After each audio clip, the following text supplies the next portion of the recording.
Well, here we go, everybody. I'll be watching you, of course, on the Restream and over at the Rumble Rant. We appreciate you being here. We are joined today by Chrissy Mayor. She had a viral video where she was making jokes about Dylan Mulvaney at a comedy club, and she was ultimately pepper sprayed at her meet and greet. There's a lot here. You got to hear her whole story. And she's become a truth seeker and calling out distortions. And God knows the news feeds are full of them today. So we're going to see if we can penetrate that with Chrissy today. And we'll be joined by Michael Walsh, who has written like 100 books or something and movies. And his latest book is Rage to Conquer, 12 Battles That Changed the Course of Western History. He, too, has a lot of interesting things to say as someone who's been a correspondent for Time Magazine, a screenwriter, a concert pianist, and we will get to them both right after this. Our laws, as it pertains to substances, are draconian and bizarre. The psychopaths start this way. He was an alcoholic because of social media and pornography, PTSD, love addiction, fentanyl and heroin. Ridiculous. I'm a doctor, for Christ's sake. Where the hell do you think I learned that? I'm just saying, you go to treatment before you kill people. I am a clinician. I observe things about these chemicals. Let's just deal with what's real. We used to get these calls on Loveline all the time. Educate adolescents and to prevent and to treat. If you have trouble you can't stop and you want help stop it, I can help. I got a lot to say. I got a lot more to say.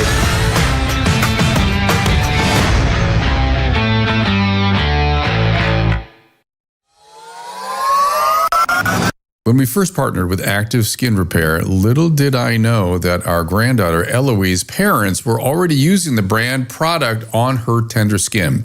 That is the Hydrogel Spray, which comes in 3 strengths, baby, kids, and adults. It harnesses the power of the body's own immune system to heal rashes, cuts, scrapes, bug bites, even eczema and dermatitis. Here's the company founder and CEO, Justin Gardner. The technology was just kind of really mind-blowing to me on how simple, but how effective it was. The key ingredient is hypochlorous acid, a clinically proven antimicrobial molecule already used in hospitals. What's really cool about it is, again, no toxicity. So you're not using any harsh antiseptics. It's non-cytotoxic. So when you're putting it on, you're killing the bacteria, but you're not hurting any of those healthy cells that your body's producing to actually help heal itself. I have been using Active Skin Repair's hyaluronic serum on my face, and the results have been great. It's one of the only products I can use. Try them both by picking up the bundle for 20% off at drdrew.com/skin repair. That again is drdrew.com/skin repair. I was so grateful to have Skin Repair on the trip with us. I've got a slashed in Italy. You can barely see what's left of this thing now. Thank you, Skin Repair.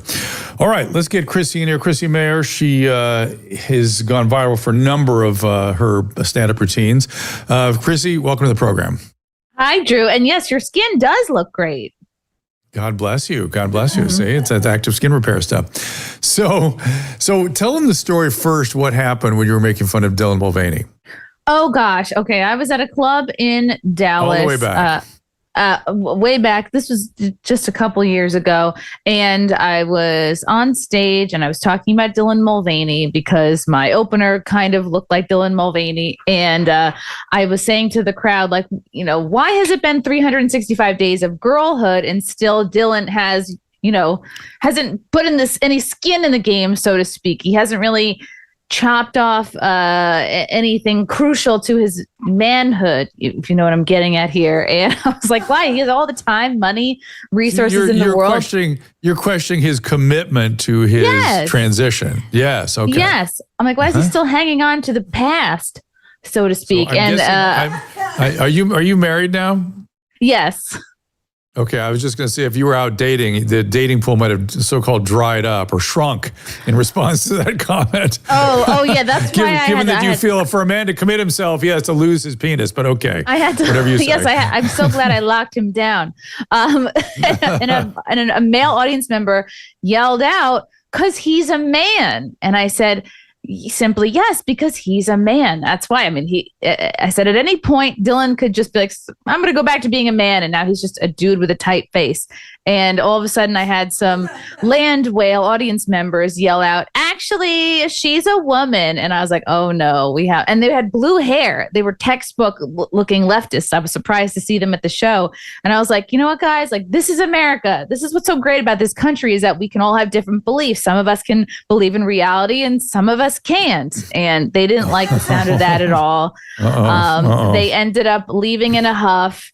They didn't leave right away like I thought they would. They finished their tater tots and then left in a huff.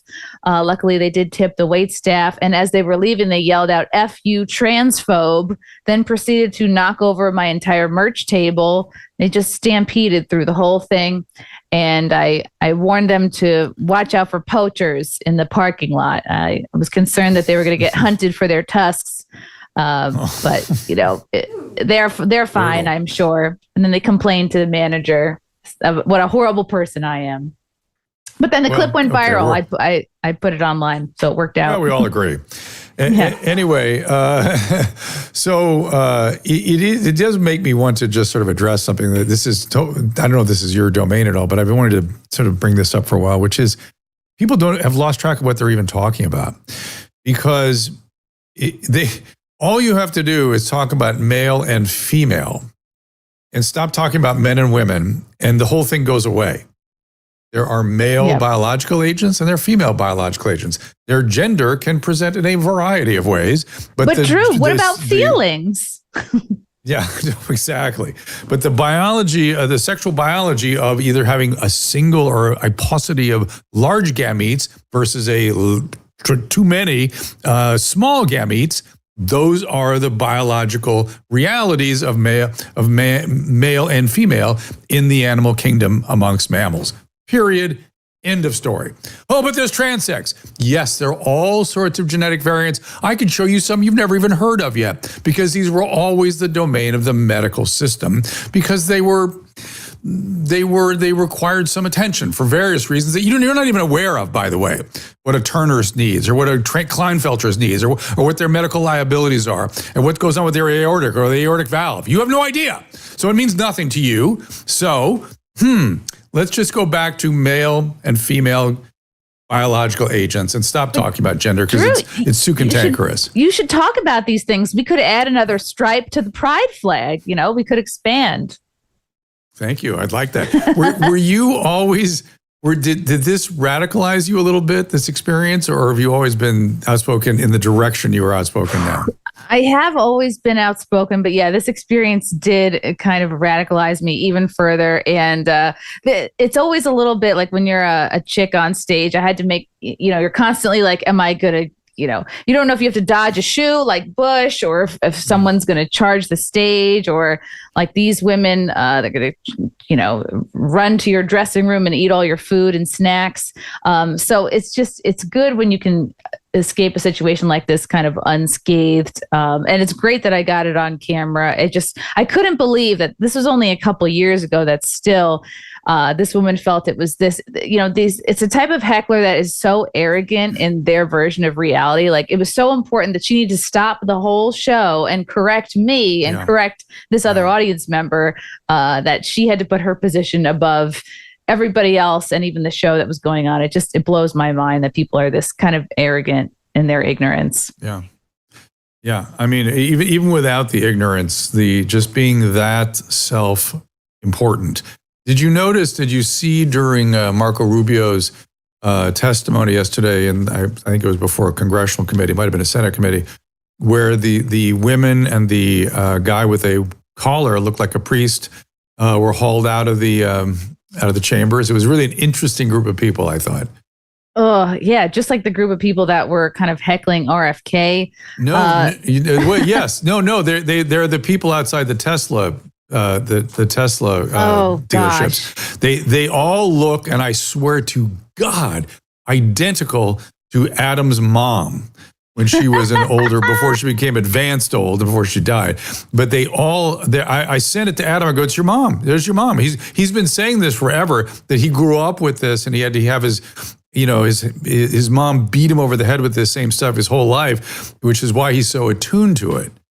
Yeah, he also was telling me, I was there back in March, about why he has an issue with sandwiches. His mother would always make him like very healthy sandwiches with like not peanut butter, but almond butter that you had to like, really scrape out of the jar. So I had no idea that he was triggered by sandwiches. You're too young. You're too young to remember. See, I was part of the ecology movement back in the 70s.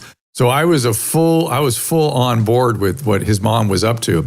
And what they would do is they would have bread that was sort of like barely leavened, barely made of wheat. It's really sort of these two cardboard wafers. Like Ezekiel bread, right?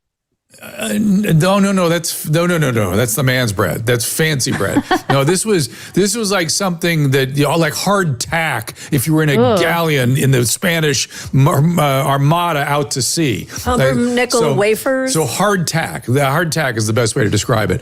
And then they would have essentially crushed nuts.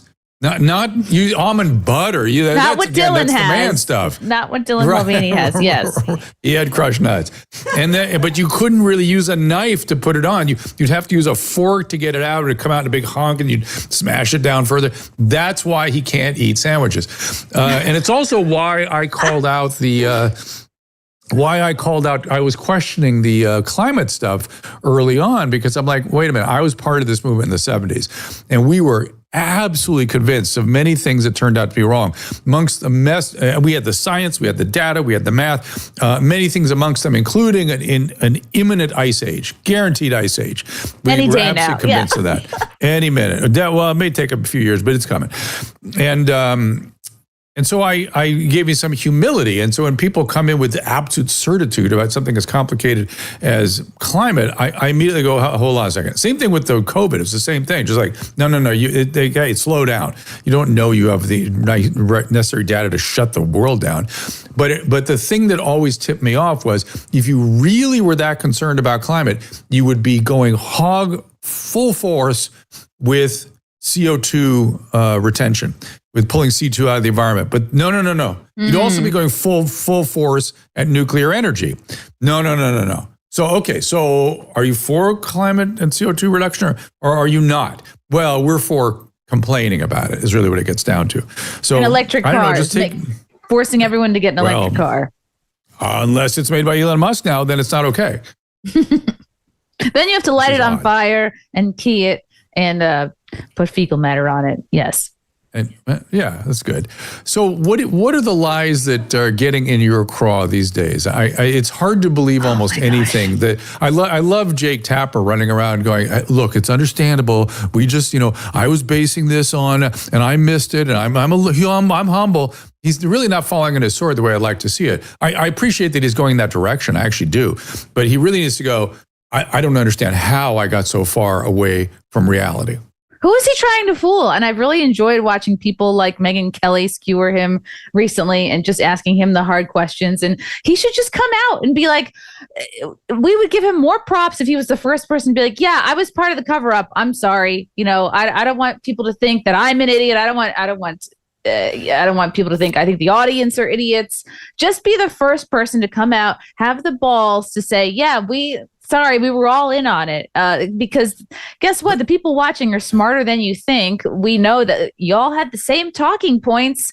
Everyone, how many people were saying, oh, Biden's sharp as a tack. He's sharp as a tack. And they, there's so many supercuts you can listen to on Twitter of all the mainstream leftist outlets saying the same points. Oh, sharp as a tack. Oh, there was even one clip of Nancy Pelosi. I swear she was just naming senses that he has. Oh, he has vision. He's got his sense of smell. Boy, has this guy got taste and touch down, and he can hear things. Boy, you wouldn't even know. And I was like, we're giving him props just for being upright now, just keeping his shoes on.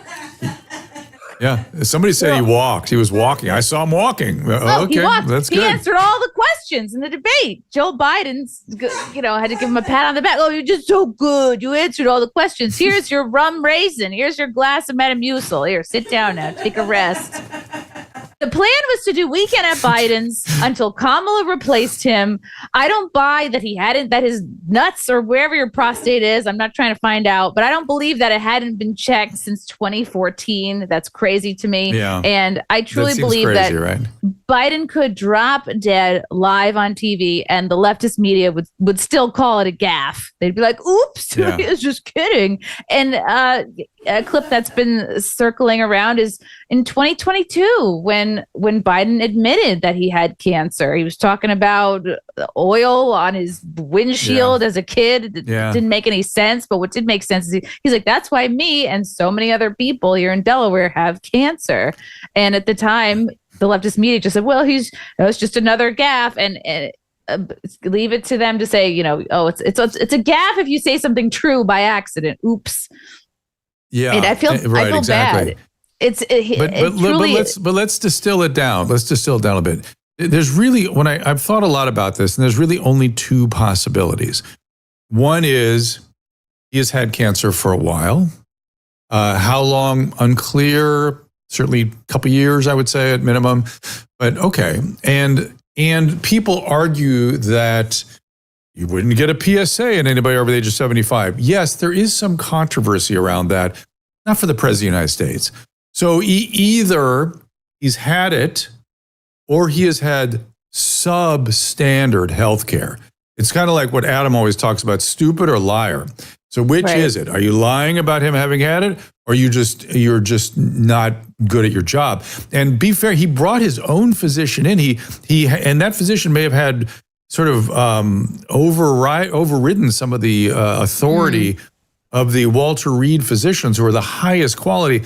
I promise you, they would have been checking the PSA every day, every year. But what mitigates, what kind of runs against that narrative is this idea: oh, we found this nodule. How did you find a nodule?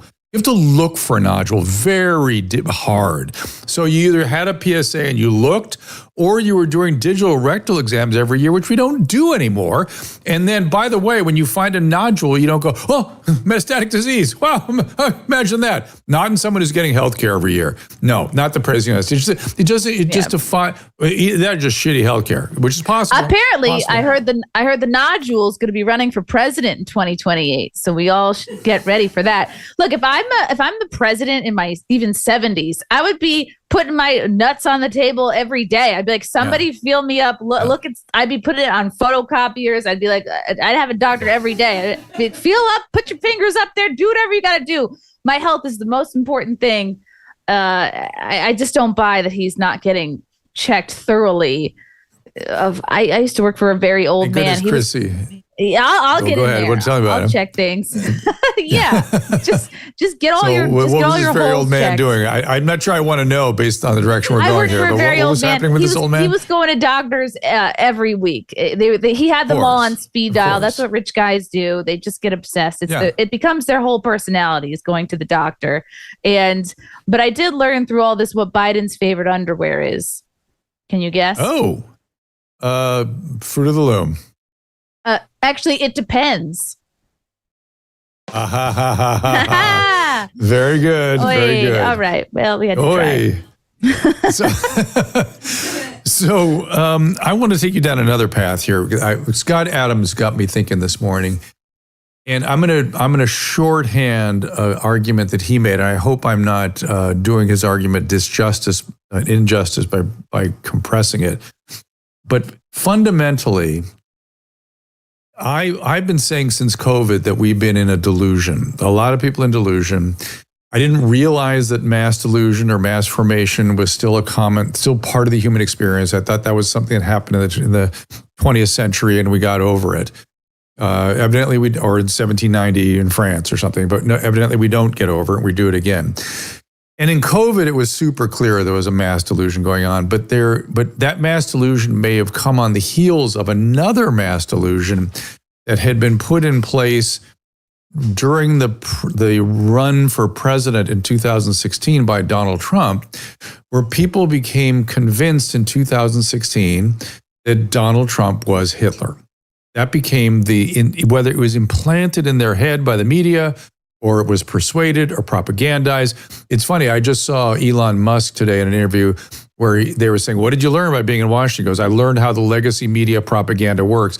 They are very effective." And the guy goes, "What are you talking about? Tell me exactly." He goes, "Like I'm a Nazi. I'm a Nazi. Me, Elon Musk, I'm a Nazi." People say that, believe that. That is disgusting. It is wrong. It's bizarre. But the legacy media did that. And I would argue that they also created Trump derangement. And the Trump derangement includes he's Hitler, or he would be Hitler, or he's like Hitler. If you believe you're fighting Hitler, you can do anything. Now it releases you from any moral grounding, because you can do anything. So all the lying, the Russiagates, the Fine People hoax, all these things become perfectly justifiable because you're fighting Hitler. Do you agree with that construct? Oh, absolutely. And they use it to justify everything they did or didn't report with Biden. And they really took advantage of him. Still doing and it. They still do. You know, people are putting two and two together. They're noticing he had so much bruising on his hands, likely from some kind of intravenous drug. He wouldn't see his own people that he worked with for months on end. They were really truly hiding him away. What was the alternative? Was Hitler. You know, it's perfectly fine to run a dementia riddled man with cancer, because the alternative is Orange Hitler, and we can't let that happen. And it blows my mind. The media really taught me that lesson too, of you repeat something long enough and have enough people in on it, and it becomes part of the public consciousness. It's really scary. So what do we do? What do you do with this? Because I don't like delusionality. It never, look, reality, mental health is about assessing and managing reality on reality's terms. Delusionality is exactly the opposite of that. What do you got here, Caleb? What'd you put up there? I can't quite read it. The adventures of the guy who just started paying attention. It's a guy scratching his head saying, MSM doesn't seem entirely truthful. Oh, 2025. Who knew? Is that me? No, it's everyone discovering all of this right now. Like, wait a second, have they been lying this whole time? And we're lying? Thanks for jumping on the caboose of this train. That's what I want to get to Chrissy on. So what are they lying now? What are the lies that you see out there? What gets in your crosshairs? Oof, it's definitely been all this Biden stuff recently, and that we're supposed to believe that he doesn't have access to the best doctors, that he's just he hadn't been checked, his whatever area hadn't been checked since 2014, and we're just blood supposed test. to no blood test. Just a blood test. That's it. And that the left-wing media actually thinks telling the world that he's got cancer is going to somehow lessen the blow, or that we're supposed to be less critical of his mental state the whole time he was in office. It's not going to happen. It's going to have probably the opposite effect. Here's this article from Politico and the Post. The audio of her interview is sparking Biden's apparent memory stumble, sparking his renewed scrutiny. He couldn't remember when his son Beau had died. He couldn't get dates straight about when he and Obama had left office. He couldn't remember when Trump had started. It's the more you hear of these files, the scarier it is, and it's upsetting because we know the American people are never going to get an answer on who exactly was running the country for all these years. Do you think that's true? I want to believe that's not true. I want to believe that if we press hard enough and consistently enough, we'll get some answers about what happened here. Same thing with this healthcare. What happened? Somebody needs to be held accountable. They're going to say, look, the nodule was running the country for the last 4 years. That's what the auto pen was. He just had to sort of crouch down and Squirt. So yeah, my suggestion is just to make fun of people on Twitter that are dumb. But I don't know if that's helpful advice. It doesn't get them through their delusion. That's the thing that bothers me is delusion does not respond to rational discourse or head-on confrontation. Both fail. You sort of have to let reality creep in by consistently pushing what is true again and again and again over a long period of time. And the fact that people keep sliding out from underneath the truth is what's frustrating. And just keep with asking the aid questions. of the press. Yeah. With the aid of the press, though. If you have a friend who has TDS, Elon's a Nazi, Trump's a Nazi. Just be like, why? Walk me through this belief of yours. Like if you love someone and you want to have patience, I would say, really have them explain it to you and just think like, hey, do you think it's possible that he's not? Do you think it's possible? And I think what is powerful is to show people those clips of the mainstream media saying all the same talking points. That starts to. I love those. Yeah. They're so good. Yeah. And just be kind to your dumb leftist friends. They'll come around eventually. I don't like the extremes in either direction. I really have it makes me very uncomfortable as a moderate. It's just like, because you're going to end up, if you're not careful, you're going to end up engaged in the same excesses as the other side. Now, you may consciously choose to do that to kind of fight back. I'm noticing that lawfare is sort of going both ways now a little bit. And I would object to that. I don't think it's a good idea because you're in an endless conflict then. But I'm wondering if there's a way to do this without sort of we're distributing out into the extremes. I don't know. The extremes are fun, Drew. That's where all the cool people are. It's good comedy. It's good comedy. I know. Corolla's there. Did you see, speaking of extremes, did you see President Trump with the South African president today? That sort was of just the off best. Trump, Okay. I'm loving this second Trump term so much. He is in complete I don't give a crap mode. He had the guy sit down. He just rolled in a big old TV and pressed play, and it was his own government saying we have to kill white farmers. Just so simple but so effective, and the man was simply speechless. Very cool to see. The people missed this one thing that I thought was high comedy, but people are gonna make a meal of it. The South African president goes, he's sort of searching for something, and he goes, "If I had a plane to give you, I would." And Trump goes, "Oh, I take that too." Anyway, let's go back. And he goes, "I take that's it." Great. Let's go back to what I'm talking about here, which is really funny. So. All right. So what's up? What's ahead for you? We got to kind of wrap things or move towards the exit. Where are you going to be? What are you working on? What's your new material all about? Yeah, we've got a bunch of new shows. Well, I'm a mom now, and luckily this interview is from the neck down, so you can't see what all the baby weights have. But it's going to come off soon. They say breastfeed. It'll come right off, and I'm like, how many people do I have to breastfeed? The weight's not coming off. I'm trying to say it's stubbornly stayed there for a year, but we're gonna I don't know. We're gonna think of something. Come see me. I'm doing a tour. I'll be in Long Island, Plano, Texas, Massillon, Ohio, San Diego, Phoenix. For tickets, go to my website, ChrissyMayor.com, and subscribe to my YouTube channel. Did you ever get to the Ice House out here in Pasadena? No, but I've heard great things. Did it burn up? No, they rebuilt it. It's beautiful now. No, it didn't burn. And we live right by it, so we can run over there if you're there. So let us know. We'll come visit. Okay. We've done that before for some of our friends. Let's do that. And I really appreciate your commitment to comedy in the sense of having a child to get more material. That's really good. That's really a commitment to your craft. I was getting too old for the single jokes, so I was like, I must move on. I must chart a new path. So now I have mom gene jokes. I'm very relatable and funny. How old's the child? Just out of curiosity. 13 months. Oh boy! So you've been through it. So Susan, still nursing. Still nursing, and he's got Chrissy, some teeth. Well, you got to lose that weight. You got to lose that baby weight. Yep. Susan, you want to tell Chrissy about your experience? If I can get you. What experience? With child rearing? Oh, don't have 3 at the same time. You had triplets? Yes. Woo! Wow. Was the first one like the Kool-Aid Man, and then the other 2 just like slid out?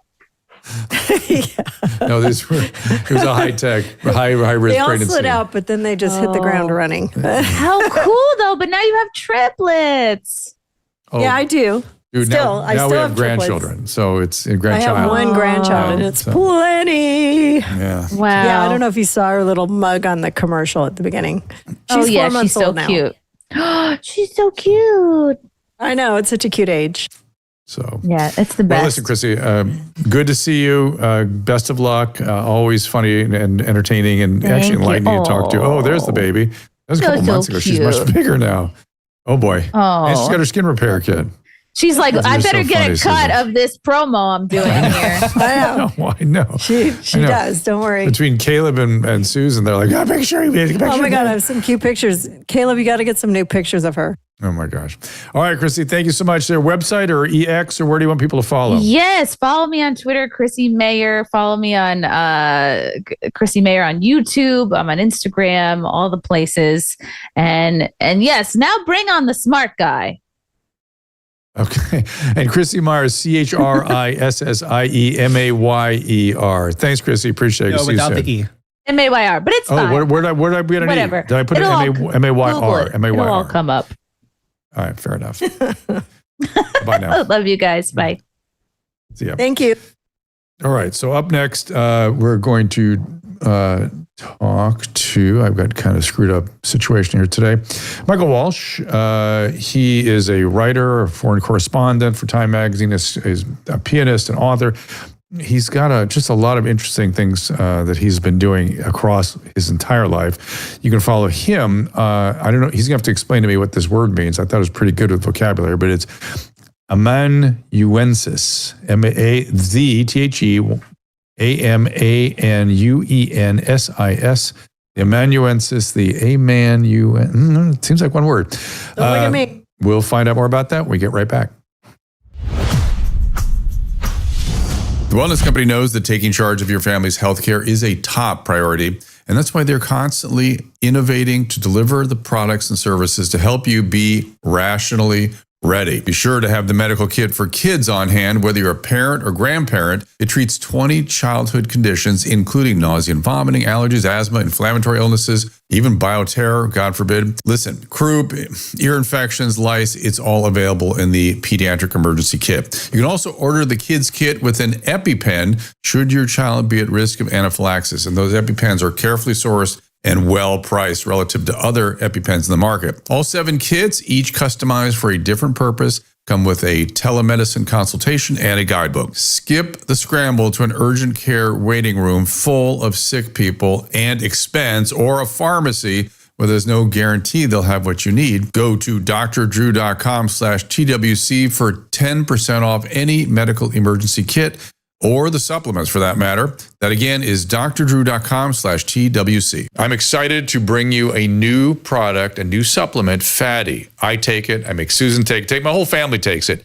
This comes out of, believe it or not, dolphin research. The Navy maintains a fleet of dolphins, and a brilliant veterinarian recognized that these dolphins sometimes developed a syndrome identical to our Alzheimer's disease. Those dolphins were deficient in a particular fatty acid. She replaced the fatty acid and they didn't get the Alzheimer's. Humans have the same issue, and we are more deficient in this particular fatty acid than ever before. And a simple replacement of this fatty acid called C15 will help us prevent these syndromes. It's published in a recent journal called Metabolites. It's a new nutritional C15, pentadecanoic acid, it's called. The deficiency that we are developing for C15 creates something called the cellular fragility syndrome. This is the first nutritional deficiency syndrome to be discovered in 75 years and may be affecting us in many ways, and as many as 1 in 3 of us. This is an important breakthrough. Take advantage of it. Go to fatty15.com/Dr. Drew to receive 15% off a 90-day starter kit subscription, or use code Dr. Drew at checkout for that 15% off, or just go to our website, drdrew.com/fatty15. Well, you've heard me praise Paleo Valley's grass-fed finished beef bone broth and the delicious meat sticks. I now want to turn it over to Paleo Valley founder and CEO, Autumn Smith, to tell you about her company's food philosophy. I'm here to help create the products that make healthy food convenient in our modern world. Diet and the food you're consuming is absolutely related to your digestive health, to your mental health, to every aspect of your health. The devil's in the details here. And not only do we have to attend to every single ingredient, we have to support a system with whole foods. And so when we source a product, it's going to be organic, it's going to be tested for pesticides, and then it's going to be grass-fed and finished or pasture-raised. It's going to be raised on regenerative American farms. The protein sticks that come in 8 varieties are likewise impeccably sourced and prepared. And the fermentation process came about because there was an ingredient that I didn't like in meat sticks that's pretty widespread. It's called encapsulated citric acid, and it's derived from GMOs and then hydrogenated oil, and it just melts into the beef stick, and you don't have to label it. That's the thing. You can label it citric acid. Make 2025 a year to cut out the chemicals and feed yourself correctly. Go to drdrew.com/Paleo Valley for 15% off your first order, 20% off when you subscribe. That is drdrew.com/Paleo Valley. And that's just trouble in a relationship. Sean, who are you? Like Dr. Drew all of a sudden?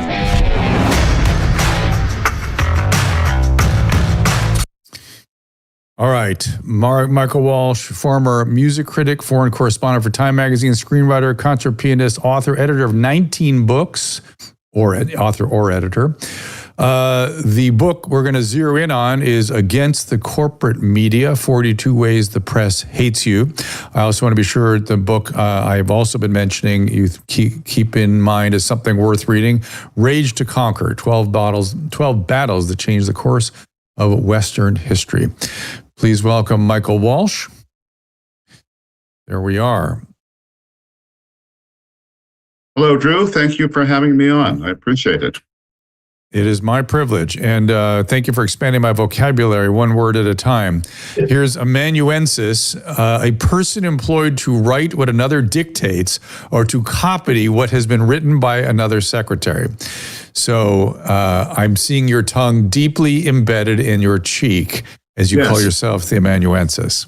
Well, it started when I was writing a column for National Review magazine about 10 years ago, and I created a character called David Kahane, the name of which I borrowed from the movie The Player, who's the screenwriter who gets murdered by the producer.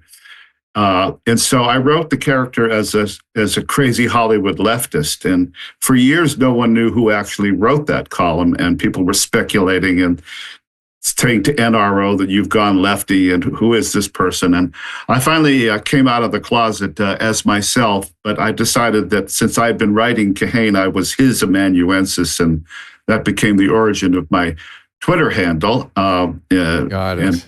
And so here we are. I know it's hard to The rest hard is to remember. history.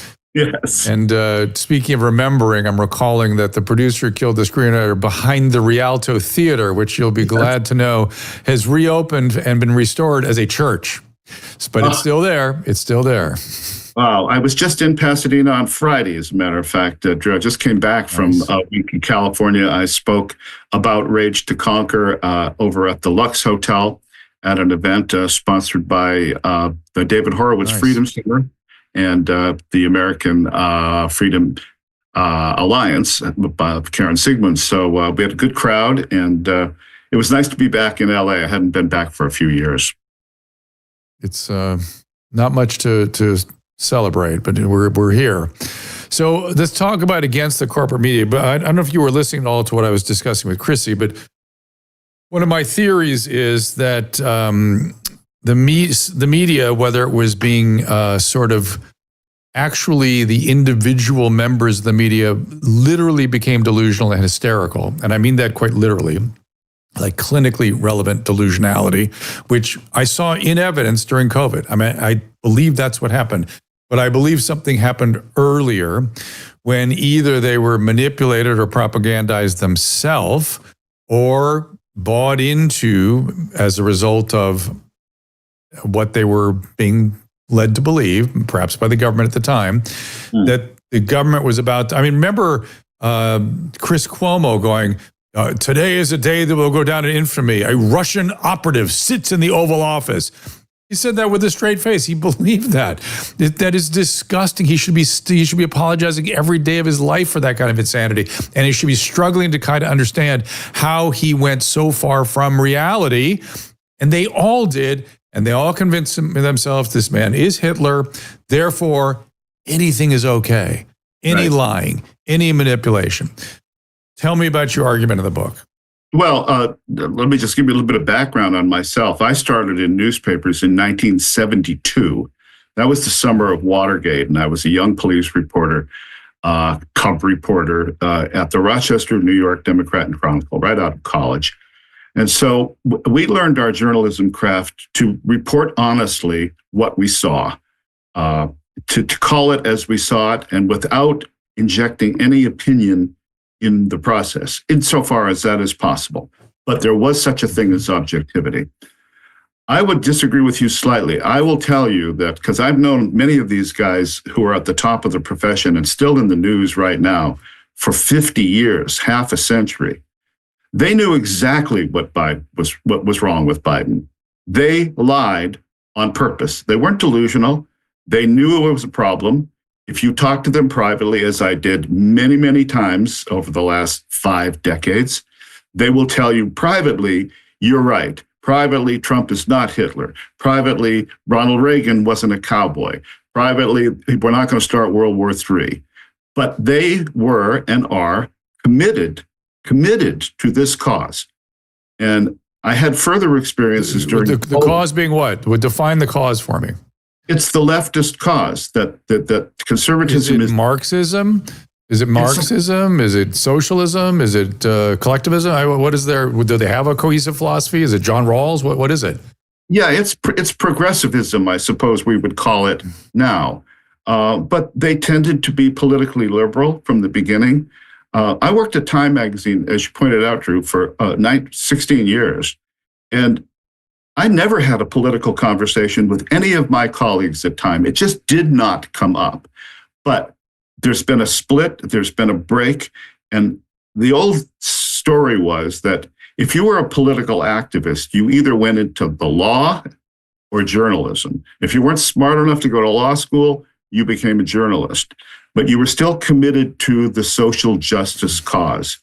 And many of these men are my good friends, but I am appalled and ashamed as I write in Against the Corporate Media, in my own essay called A Higher Loyalty, that they chose to deliberately misrepresent the facts that were evident to all of us.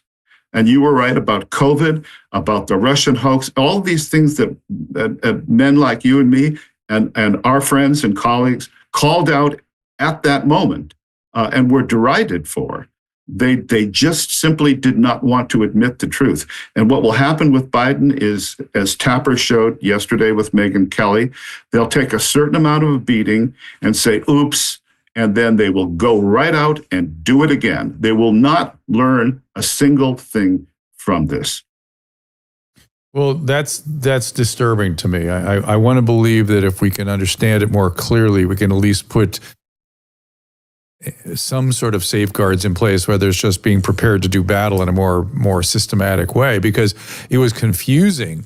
And if in retrospect, it looks like a psyop, right? It looks like when you silence alternative opinions, that's psyop. That is and the fact that the press was deeply into that is far beyond derision and all the way into a systematic propaganda campaign in which people are hurt and sidelines and pushed aside in the name of this cause. But I want to go back to something you said there about not discussing politics with your peers.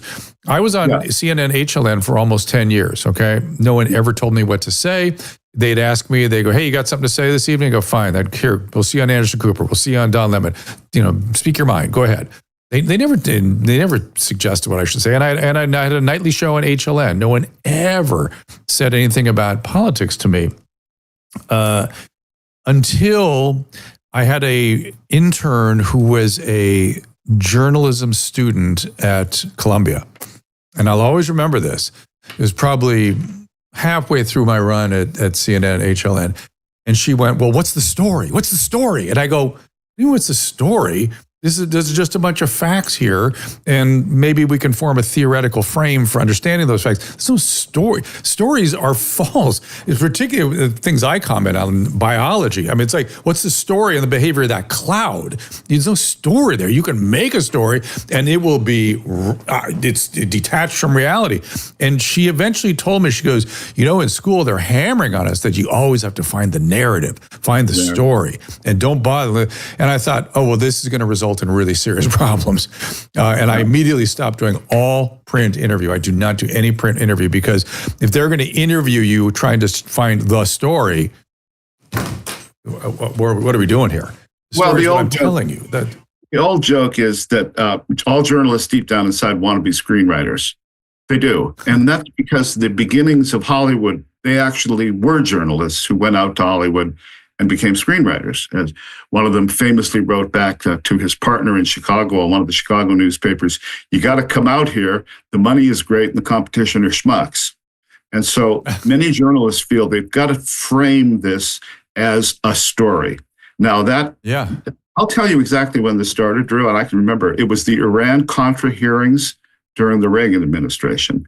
Now, by way of autobiography, between 1985 and 1991, I spent a great deal of time in East Germany, in East Berlin, and in Moscow and in Leningrad, what was then Leningrad. I was in Moscow, and I was in Leningrad when the Chernobyl blew up. I left Russia just 2 weeks before the coup against Gorbachev.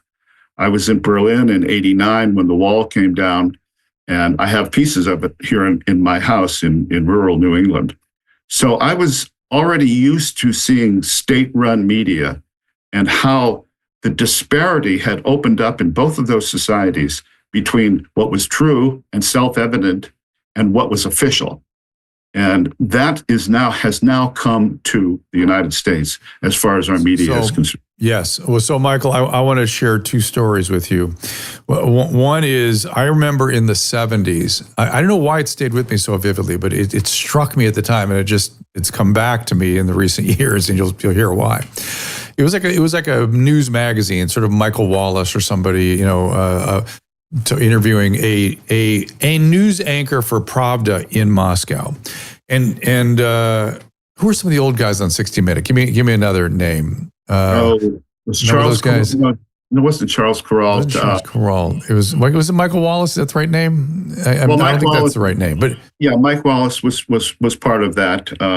There was a whole group of very distinguished journalists. Yes. Anyway, he went to Moscow. He went to Moscow and he was hammering this anchor, and the anchor finally looked up at him and said, "Hey, in your country, media is a commercial enterprise. In ours, it is a political enterprise. In either case, there will be distortions. You'll see." And I thought, it just sent a chill down my spine when I heard him say that. And I would argue that the commercial and the political is sort of blended in this country a little bit, and we're getting this distortions from both. We have drug companies dictating, what journalists can and can't talk about because of their funding of the news, the evening news, and we have people sitting in the anchor seats who believe they have a political agenda. It's the worst of both worlds. That's one story.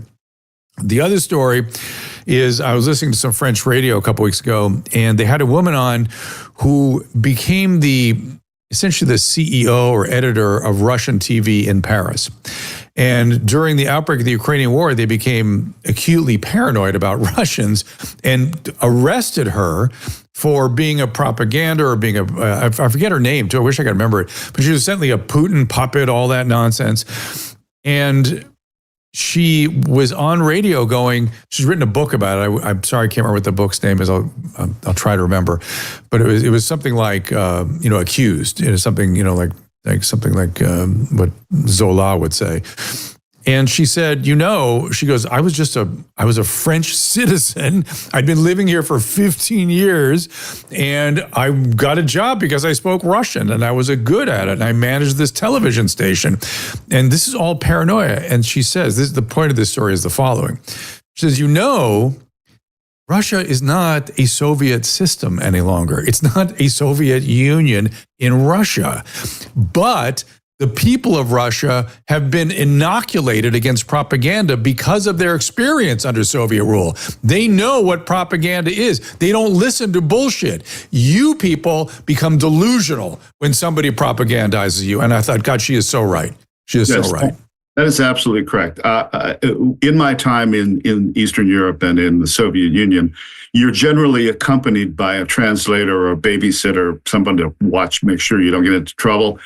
And in my private conversations with them, they were very frank about the true state of affairs.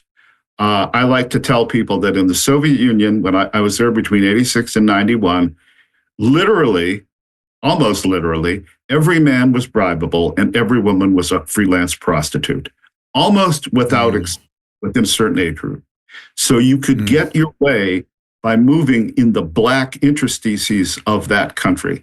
And that's how people flourished. They listened to all the rock music they could get. I had a friend there who basically bootlegged rock albums in the 80s from our American 60s and 70s.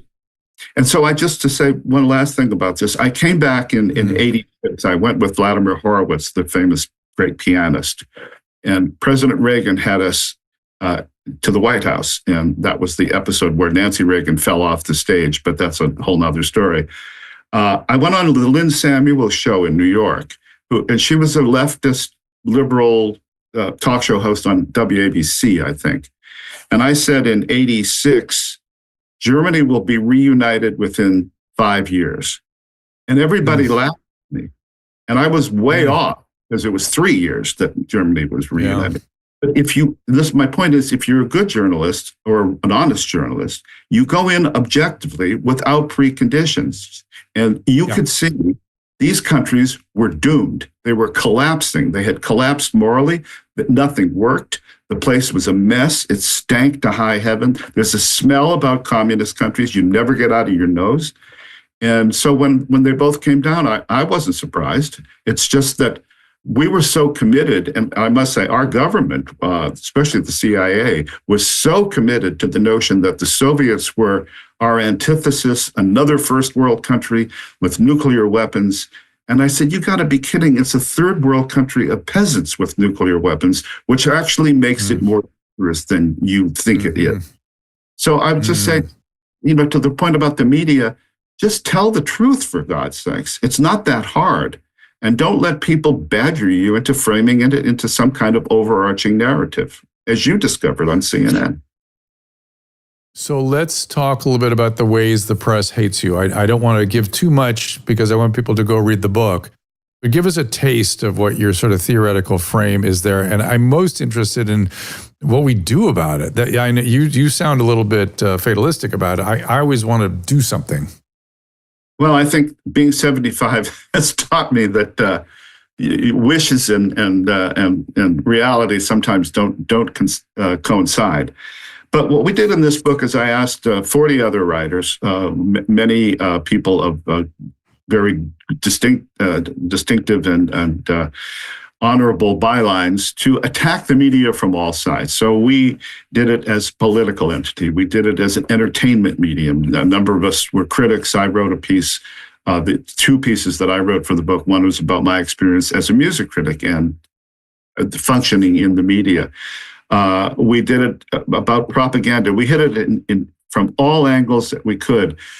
Not so much to say, how can we improve? Because that's the beginning. Objectivity. That's been thrown out now, Drew. It's interesting for me to hear some of my old colleagues at Time Magazine who are on Morning Joe regularly and have large Twitter followings and have been in the State Department say, there's not two sides to every story. There's only one side. And they were literally coming out during the election and saying, you cannot write anything good about Donald Trump. That is a violation of journalistic ethics. There is only one story to be told here. And when journalism gets to that part, then what's the difference between it and Pravda? That was my question. Or nothing. Yeah.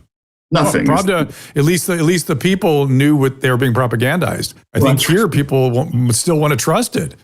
Yeah, well, there were two newspapers in Soviet Union, Pravda and Izvestia. And Pravda means truth and Izvestia means news. And people would say there's no news in the truth and there's no truth in the news. And that was pretty much how they viewed their own state-run media. And the sad thing now, Drew, is that a lot of the European media is turning into that. I live in Ireland half the year. I rebuilt my great-grandmother's birthplace. My whole family is there now. And the media in Ireland is entirely state-controlled, almost entirely. There are a couple of independent voices. But all you hear is the EU-SSR propaganda line. Untrammeled immigration is good. National borders are bad. Nationalism is bad.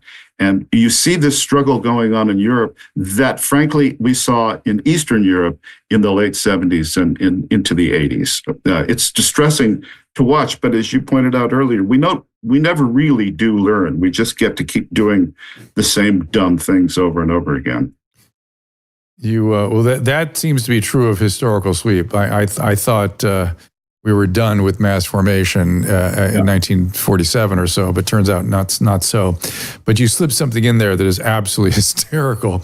EU-SSR is hysterical. I've not heard that before. Well, that's really funny. I wish I could take it is true. Listen.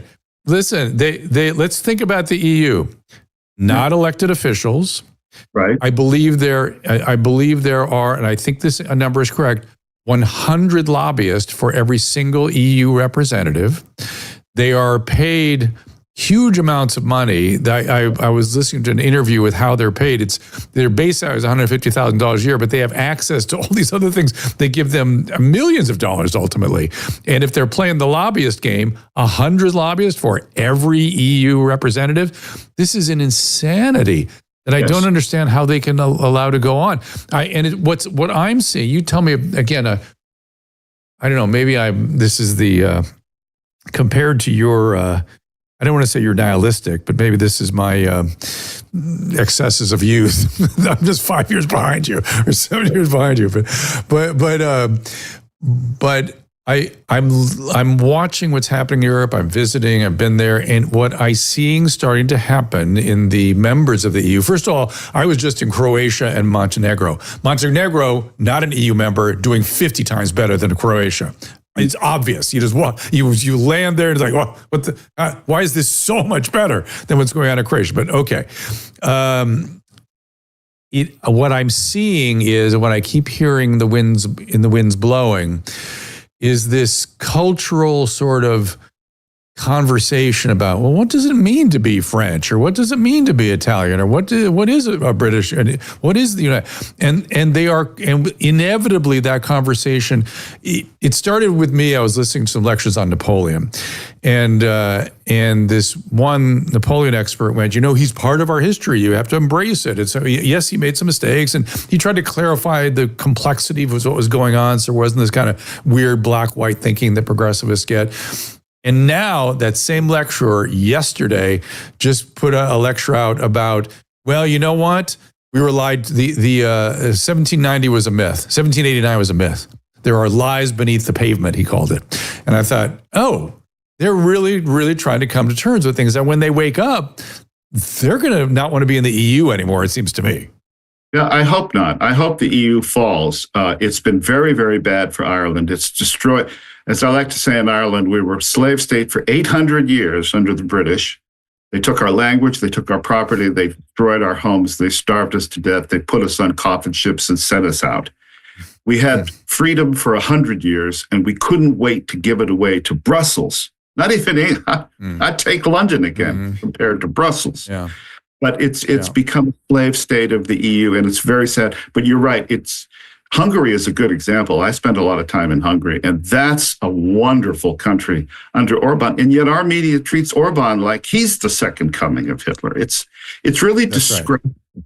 I just think there's not enough honest people in journalism anymore. I think they're all activists now, and they're taught to be activists, and they think that's the job. And I come back to, so what's the difference between you and Pravda? In the end, there isn't any. Well, there's a good book, back to my conversation about narrative. Bill Maher recommended a book to me that I'm reading for a second time right now called Cynical Theories. Have you read that book? Yes, as a matter of fact, I wrote a review of it for some academic publication. I think that's Helen Pluckrose and is it Lindsay? Yes. Yes. It's very good. Yeah. Very good. And it's very good. And it reminds us that academia has decided reality must be interpreted, particularly in the humanities, through something called theory, which is a complete misapplication, I dare say, an adulteration of the scientific term theory. It's like they don't understand what theories are. Anything I can think of that somehow is a narrative that frames reality is theory. And boy, that could not be farther from how science is done. Science is you have a hypothesis, you test it. If that test confirms the hypothesis many times, now you have something you can call perhaps a theory. It's not a description. It's a formal term. But they've adapted. That's where critical theory comes from. That's where critical race theory comes from. These are all just de novo from a group or an individual's mind. Well, I wrote a book 10 years ago that turned out to be very influential on the right. It's called The Devil's Pleasure Palace, and it's about critical theory and the Frankfurt School. I mean, that's a whole other subject, but those people applied cultural Marxism, a phrase they deny that cultural Marxism exists, so you know it must exist, and they took it to every aspect of our lives, and it really found root in academia. It started at Columbia and it moved all across the country, and we're dealing with the end stage of that now with what's going on at our major universities. They're collapsing under the weight, just as communism did, of reality eventually overtakes theory, and theory collapses. Hold on. Stop right there. That's very different than your pessimism 10 minutes ago. Because that's the truth. That's what I hang on to. The notion that the truth has a way of asserting itself. Oh, it does. I'm pessimistic about the media as it's currently constituted. Okay. But I think we'll take care of that with programs like this. The market will take care of it. Seriously, the market will handle it. This is the thing. I saw. Was it Joe? Somebody talking about. It was Tim Dillon. Tim Dillon was being grilled for, what he'd cracked the code. He's like, I'm a funny guy, speak my mind. People are hungry for it. The market is determining it. I think that's right. And that's what's cracking the media finally. And it's why they're collapsing. And it's why Tapper, who by the way, used to be the press spokesman for Chelsea Clinton's mother-in-law. So Tapper goes back as a Democrat activist all the way back to Marjorie Margolis Mezvinsky. These guys are folding under the pressure. He'll try to get away with it. He'll say, mea culpa, mea maxima culpa, and go on. But I think the audience is on to them. As an author and a screenwriter, you make your living because of your audience, the way you do. And if your audience abandons you, there's nothing you can really do. You've done the damage or you've attracted the audience, and they depend on you to deliver what you believe is the truth. And I think in that sense, the truth will out. But this media, as it's constructed, won't survive that because it can't. The New York Times and the Washington Post are too deep into it now. Well, interesting. I was thinking about, for some reason, it's funny we're having this conversation because I didn't know this is where we were going to go, but I'm realizing as I talk to you, I've had Dave Rubin on my mind the last couple of days in the sense that he had a transformation. He was speaking to, I'm blanking on the guy's name. Anyway, he who was Dave Rubin, who was a hardcore progressivist at the time, was hammering, God, I can see him like he's sitting right here, but any event, hammering him saying, cops are killing black men. And he fired back with, what's the data? Show me the data. And he quoted the data, and Rubin was like, like smoke coming out of his ears. And that moment is where he started going, wait a minute, I'm being manipulated. I'm being lied to. They planted these ideas in my head that aren't real. And he continued to get back into reality.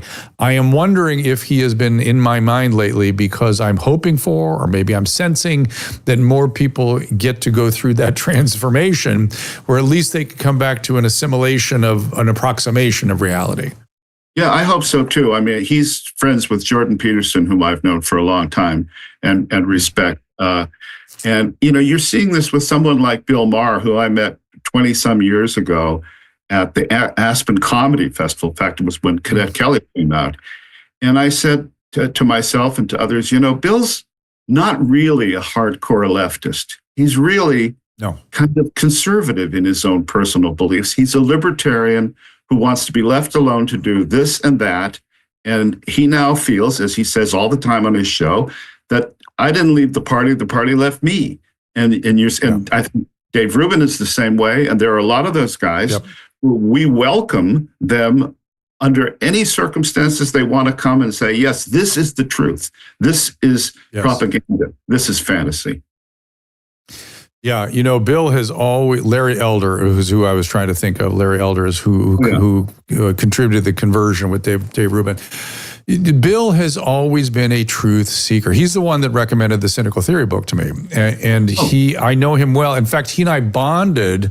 I went to Amherst College. He went to Cornell back in the 70s, where the pursuit of the truth and careful analytical thought was our 24/7 preoccupation. Some of it was through humanities and some of it was through science, when science obviously had a very rigorous approach to it. We bonded on that. We saw it in each other in terms of how we think and spoke, and it created a friendship.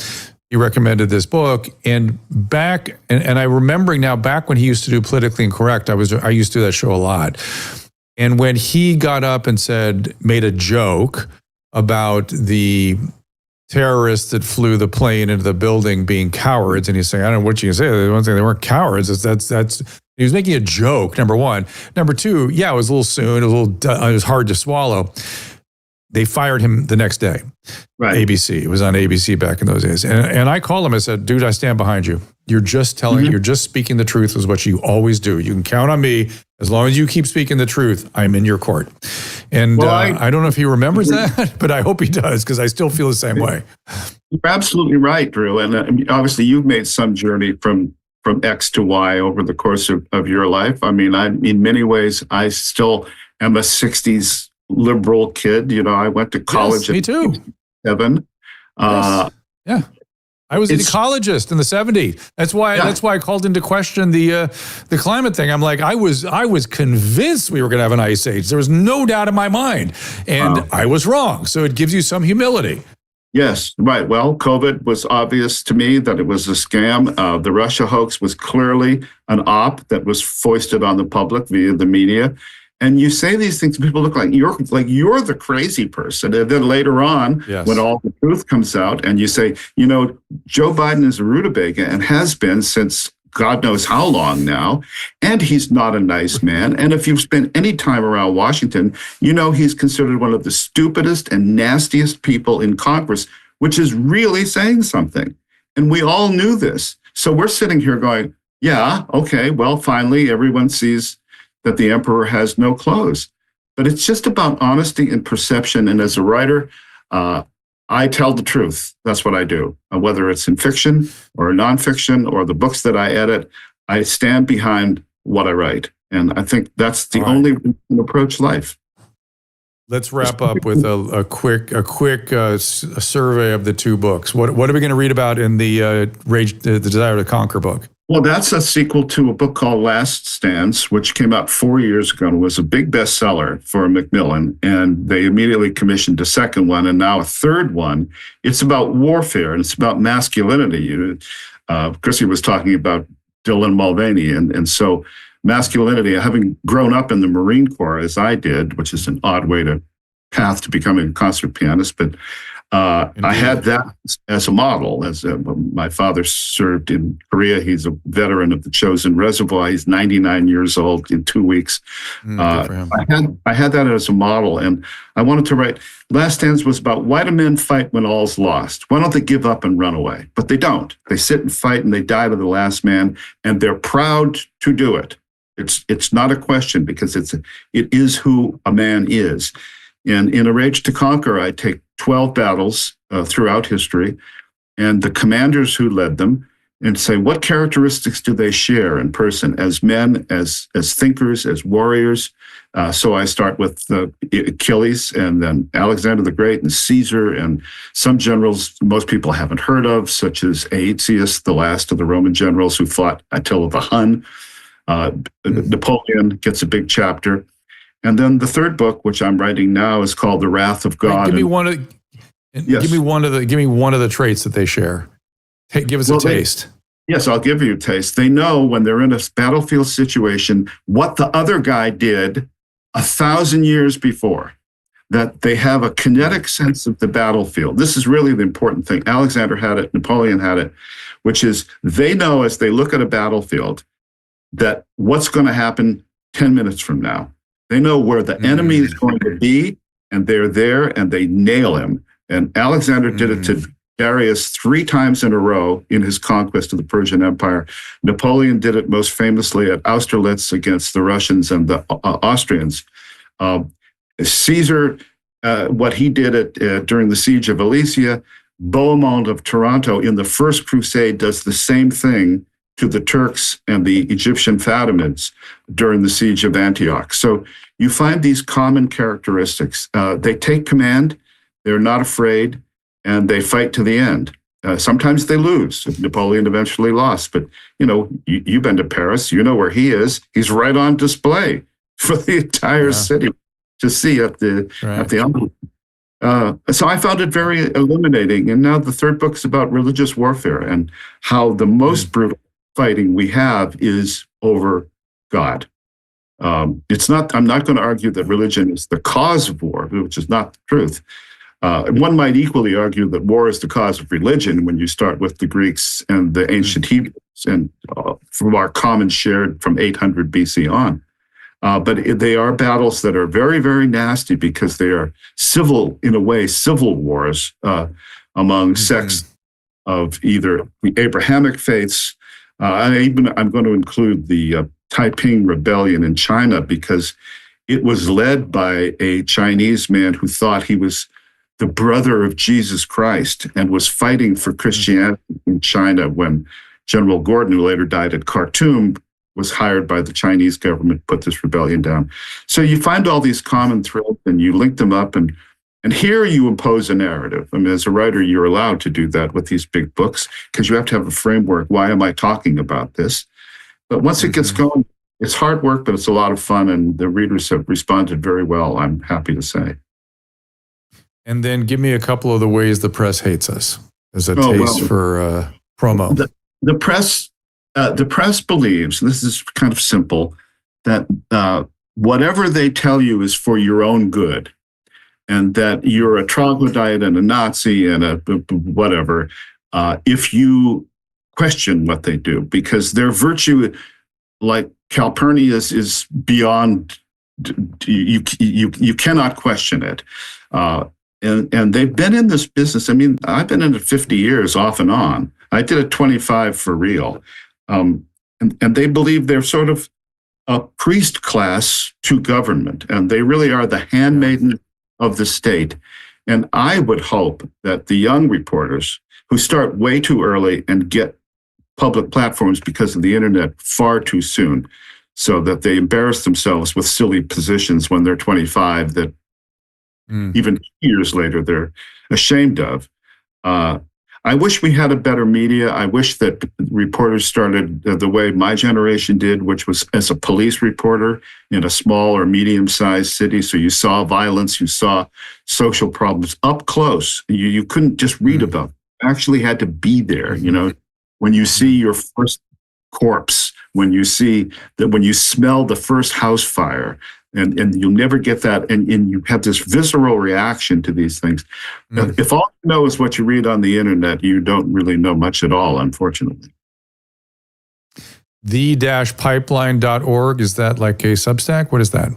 Yes, that is. It's a website. It's moving to Substack, and it was for 4 years. I had a number of writers writing every day, mostly about energy issues, climate change. We did a lot on the COVID hoax from the beginning, which I'm assembling into a but it's now become more or less my personal website. So you can see the-pipeline.org or Michael Walsh at The Pipeline on Substack. And I'm writing once a week there, and then I'm interviewing people that I think are interesting once a week as well. So maybe we'll talk again in that form at some point soon. I'd love it. I would love it. And follow him on The Amanuensis on X at The Amanuensis. And you said you're going to compile a book on the COVID hoax? Yes, I'm calling it after Journal of the Plague Year, just like Daniel Defoe's fiction book. Hysterical. Well, please come back and discuss that with me here. I'd love that. And then Caleb, you keep throwing up your enthusiasm for the movie, so I want to give you a chance to pull that out. My wife says I have to highlight the greatest project of your life. It's not all your 20, 40 books. It's that you wrote Cadet Kelly starring Hilary Duff. My wife, I have so many OMG texts when I mentioned that to her. She says it's a classic. It was the only movie that I've gotten actually produced and made. I've sold enough scripts to be a lifetime WGA writer now. But that was the easiest project in the world. My writing partner, Gail Parent, brought me on because I knew something about military stuff. And we wrote the script and Disney approved it. And the only hiccup in that movie was at one point, our creative executive said, well, we have a little problem with standards and practices. I said, what was it? Now, the we're done, the script's done, everything's done. She said, I don't think we can use guns in this movie. I said, it's about a military school and a drill team. That's what they use. So there is a disclaimer on this movie that says no actual guns were used in the making of this movie. Yeah. But it was, and Hillary was great, and it was the highest rated movie and the highest rated show of any kind on the Disney Channel when it came out in 2002. I've run across Hillary a number of times down in Chelsea. I think that's where she lives in New York City, and she always seems like a real person, and so good for her. Yeah, I was very glad that she did a great job in that picture. Yeah. Well, Michael, thank you so much. We will check you out on all the platforms. We will get the books. We will read the books, and we will look forward to the name again. The COVID book. It's the Journals of the Plague. A Journal of the Plague Year, just like Daniel Defoe's famous of the Plague Years about Britain in the 70s. Journal of the Plague Years. Also, the Love and the Time of Cholera. So, that might be the sequel. Calls that back a little. Yeah. All right, my friend. Thank you so much. I appreciate you being here. Okay, thank you, Drew. I appreciate it. You got it. All right. Very fun. All right. Let's see what's coming up. We've got a lot of, we can't even, some of the guests are moving around, so we don't have them really on the calendar yet. Viva Fry, Amanda Head, Peter Downing tomorrow. Clayton Baker got written a great book and got Li Meng Yan back in here on Tuesday. Naomi Wolf, Simone Gold. Let's see.